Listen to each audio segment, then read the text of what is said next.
From Kamaru Usman's epic defeat to him possibly walking away from it all, here's what the Nigerian Nightmare's career could look like following his loss to Leon Edwards. Now, the former welterweight champion's defeat at UFC 278 was a masterpiece in a quite weird way. You see, at UFC 273 in August 2017, in his second match against Leon Edwards, Leon knocked him out in the 5th round. And to be honest, Usman hasn't changed his game much after that. Even though there are a lot of tapes out there for his opponents to pick up on his habits, Edwards clearly took advantage of Usman's tendency to duck his head to the right when avoiding a jab, and the fighter just won't admit it. Instead, he is focused on the humility that comes from listening to his team, led by head coach Trevor Whitman. No, that was never my focus, which is why I feel a lot of people are saying, oh, well, the way you handled it this way or that way. And, I don't care. And that's played a huge role in his loss at the UFC 278. And for now, I don't think there's a backup plan for how any famous athlete should act in public when they are at their worst. And being knocked out by a head kick is considered to be one of the most shocking upsets in the sport's history. After that, it's likely that the last thing on their minds will be getting a quick start on making plans for a possible successful comeback. Even though he recently failed in his attempt to tie the famous UFC record of 16 straight wins held by Anderson Silva, Usman stayed alert and polite while competing inside the cage. The next day, he was still as calm as the day before. Also, in a live video post on Instagram, he praised Edwards and promised his followers that he would come back to the game stronger than before. I'm not done. I'll see him again. But he put on a hell of a game plan. And, I've always gave him props for everything he's been able to accomplish. And, just like me, he's a brother like myself and much respect. So, London, you got yourself a hell of a guy, a great champion. London, what you saying?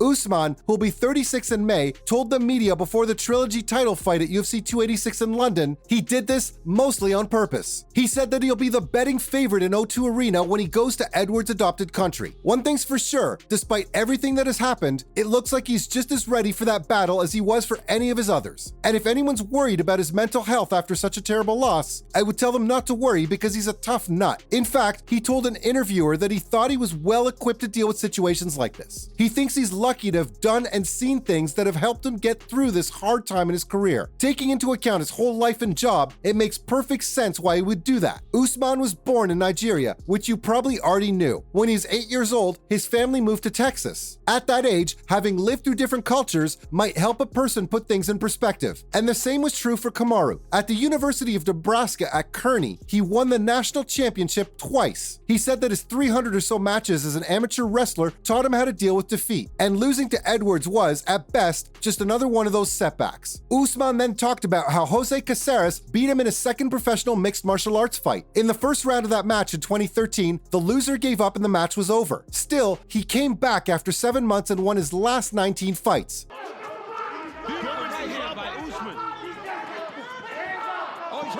My goodness.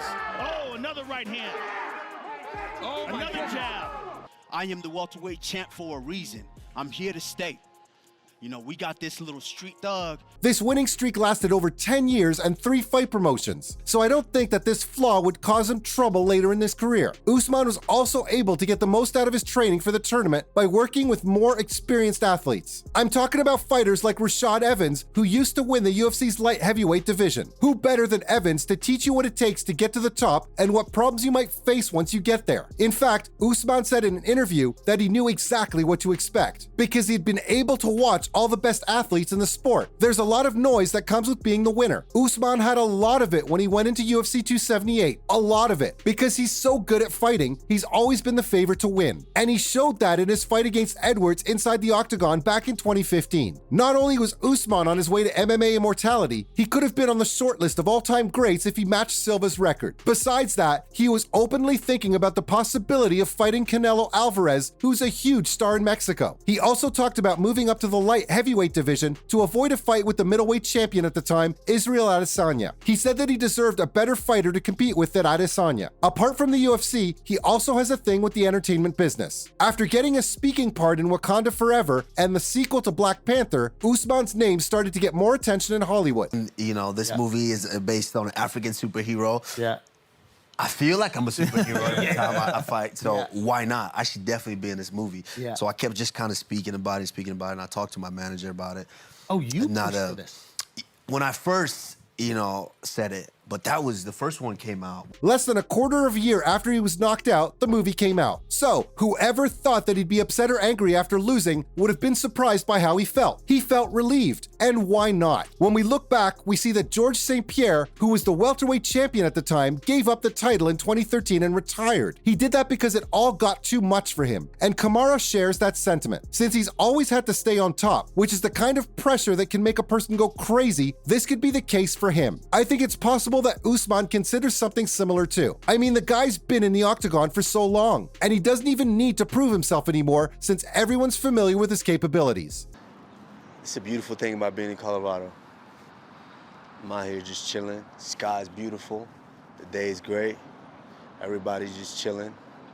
Nobody bothering you. It's a great camp, long camp, rigorous camp. But, like all my coaches keep telling me, this is the best I've seen you, it's the best shape we've been in, best this, best that. But for me, it's all the same. You go through the same pain, you go out there and get the same results. So if he decides to take a break from the UFC, it'd be great as well. Who knows? We might even be able to see him in some upcoming movies as well. As for his fighting career, he said that by the time he got to the hospital that night, he was already over it and didn't think of it as a defeat. Grateful to just be here. Grateful to, be at another fight, another event, and headlining another event. I'm just grateful. I'm blessed, and I'm extremely happy. Also because training camps are so damn hard. It's just like when you make it to fight week, it's like, oh, thank God.